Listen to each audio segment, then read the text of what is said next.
The NFL is an interesting place. That's why we love it. There's a constant shift and change that courses through the seasons. The erratic movement that plagues the league forever keeps us entertained. These are usually through dynamic but consistent archetypes that appear. One of them being the breakout. You guys definitely know what it is. It's an archetype that is featured every year, in every era, and in every sport. In a world where things constantly change and shift, this is one of the only things that stay consistent. It's where a player plays so phenomenally that they outshine their previous performances from prior seasons. So much so that it shocks the fans watching them. But this isn't the only way you can surprise fans. There are really countless different archetypes. They appear seasonally that cause the same staggered reaction that breakout candidates do. And today, I'll go over 7 players that have the highest probability of shocking the world this season. Namely, I'll name 7 NFL quarterbacks that will shock the world. Now, this is from 7th place to 1st place, meaning the one guy is who I think will shock or surprise everyone the most. Let's strap in and prepare ourselves. Here are my surprise quarterbacks of the 2024 NFL season.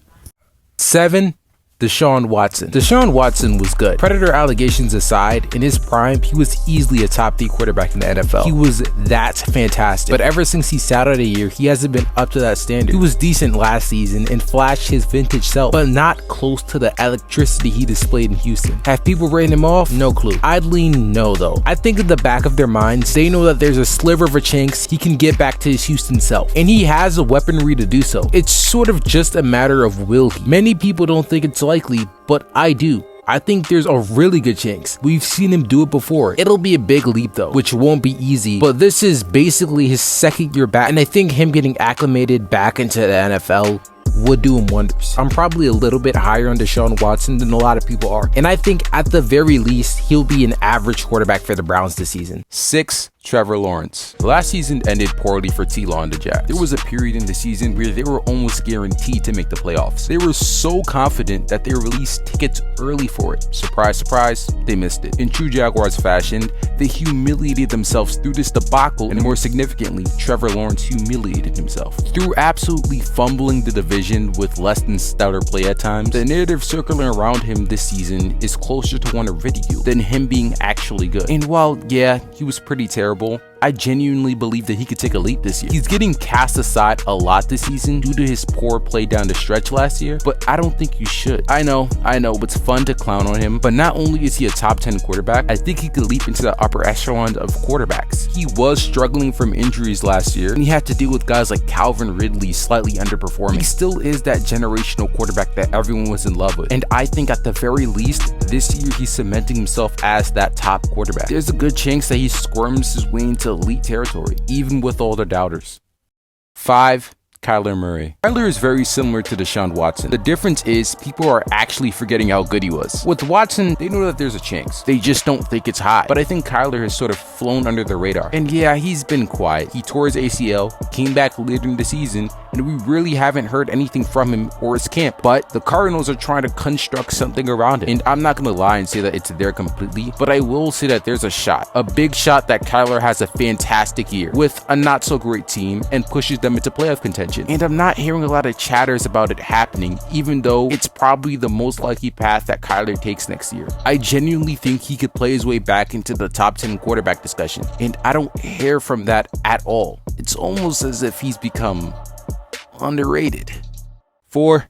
Russell Wilson. Russell Wilson had a bit of a resurgence last year. He wasn't MVP level or anything, but he put up great numbers on the Sean Payton-led Broncos. Unfortunately, that earned him a spot on the unemployment board as he got cut the following season, which is wild, by the way. He legitimately played solid that year, and even though he obviously wasn't his old self, he showed enough flashes on a pretty bad team that it made cutting him from your roster laughable. He also played good enough to get picked up by the Steelers, and I do truly believe that he could show out this year. A lot of fans do kind of think he's a dead man walking with Justin Fields behind him, but I think he's going to exceed your expectations. Now, I obviously am not expecting an MVP level year from Russ. That's ridiculous. But with a coach like Mike Tomlin, you know that they're going to be successful, especially on the defensive end. I believe that Russ, in a better situation, could not only lead the Steelers to a pretty solid record, but could put up pretty numbers too, better than last season. And with that, I believe he would push himself into a lot of unexpected discussions. Right now, people view him as a washed cornball who's in his twilight years. And sure, he had a decent year last season, but it was on a losing team that ended up cutting it, so it was discredited and got no real attention. If he led the Steelers to the playoffs and put up solid numbers, shoot, if he won a playoff game, we're going to talk about him in a whole new light. 3, 2, JJ McCarthy. I already spoke about this dude. Shoot, I have 2 separate videos mentioning him, but I'll say it quickly. JJ McCarthy is going to be better than you guys think. I see a lot of people shit-talking him and negative reports rolling around, but under O'Connell and with Jay Jettas, this guy could do some serious damage. I already spoke about why he's so hated on, particularly in this video, but I know for a fact that JJ has crazy skills for his young age and is the perfect quarterback to be molded under a guy like Kevin O'Connell's touch. I know for a fact that sometime, if it isn't this year, then it will be next, he will start wheeling and dealing. Hey, just give me the credit when it happens.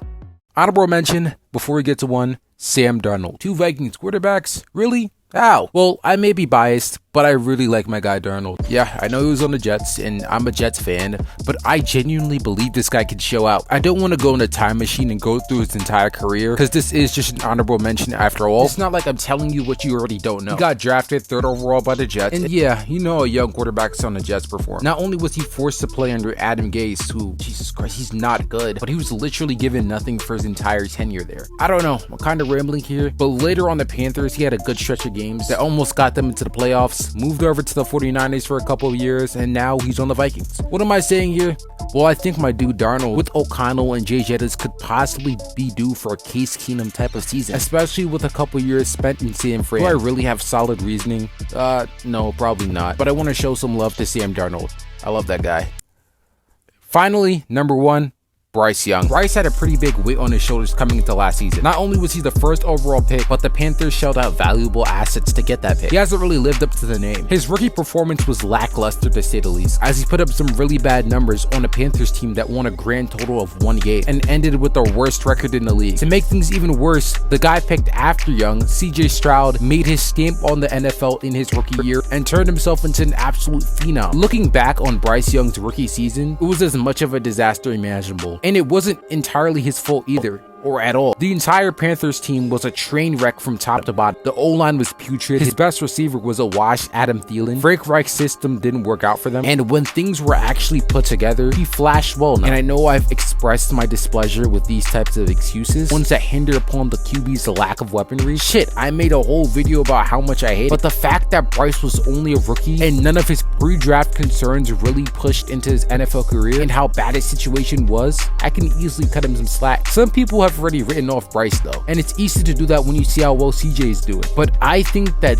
with a good enough situation, he'll make a leap. The Panthers went 10 toes in with building around him. They were desperate to not have a repeat of last year. They overpaid for offensive linemen, they brought in Deontay Johnson and drafted Xavier Legette. Bryce Young objectively has a much better situation than last year, which is what I think held him back. I think he's bound for a leap, which wouldn't be surprising to some of you guys, but I think that his leap is a lot higher than what people would give him credit for. People cap him out at an average quarterback when I low-key think that top 10 is in range for him. You guys cannot forget how good he was in college.